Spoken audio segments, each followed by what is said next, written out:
Il a cru à la capacité militaire de ses vaillants soldats et sa propre stratégie de guerre doublée de sa bravoure hors pair. C'est le chef suprême des armées du Tchad, le président de la République Idriss Déby Itno. L'armée nationale tchadienne n'a pas seulement chassé les illuminés de la secte Boko Haram hors du Tchad, mais également les a délogés de leur bastion. Première étape de cette tournée des zones libérées hors du territoire national, Tchoukounayra au Niger. Depuis 2013, Boko Haram a pris possession de cette île jadis florissante et l'a transformée en no man's land. Ce mercredi 8 avril 2020, quelques heures après la libération de cette zone insulaire, le chef de l'État Idriss Déby Itno, pilote de formation, fait atterrir son hélicoptère sous une flamme ardente, incroyable mais vraie. Une scène digne d'un film. Nous sommes bel et bien à Tchoukounayra au Niger, une localité reprise de Boko Haram à l'aide d'un plan de guerre dont le croquis est fait par le chef de l'État et remis au commandant des opérations du secteur numéro 3 de Kaiga Kinjiria, colonel Mohamed Siam. C'est un chef suprême des armées comblé d'avoir porté l'estocade à Boko Haram jusqu'au pays voisin qui vient galvaniser ses troupes pour la mission accomplie avec brio. Madaï, île Carrefour, centre de ravitaillement, autre bastion de Boko Haram, situé à 7 km à l'intérieur de la frontière nigériane, est libéré par l'armée nationale tchadienne en présence de son chef suprême Idriss Déby Itno.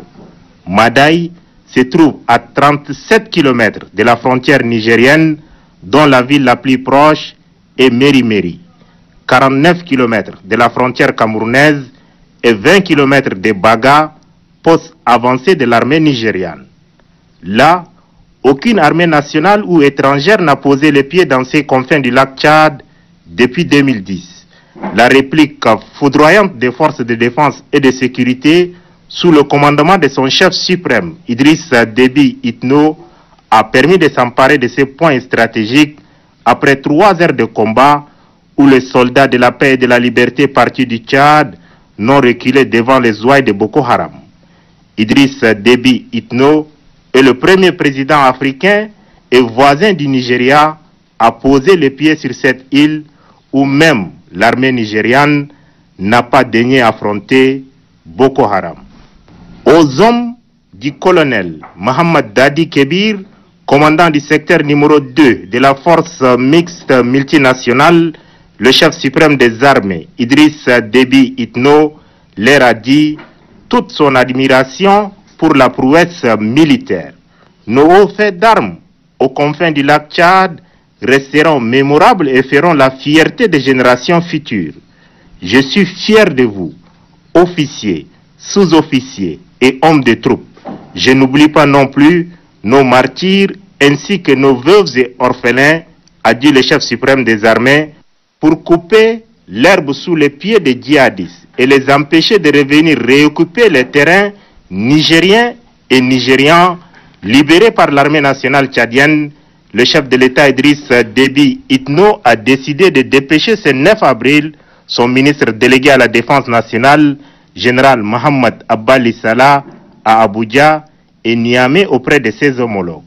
La mission a un seul objectif: demander aux militaires des pays précités de venir prendre possession des zones libérées par l'armée nationale tchadienne. Bonne nouvelle, tous les officiers, sous-officiers et hommes de troupes ayant participé à l'opération aux côtés du président de la République Idriss Déby Itno seront augmentés d'un cran en matière de grade. Parole du chef de l'État, chef suprême des armées, Idriss Déby Itno. Armée nationale tchadienne, force à vous.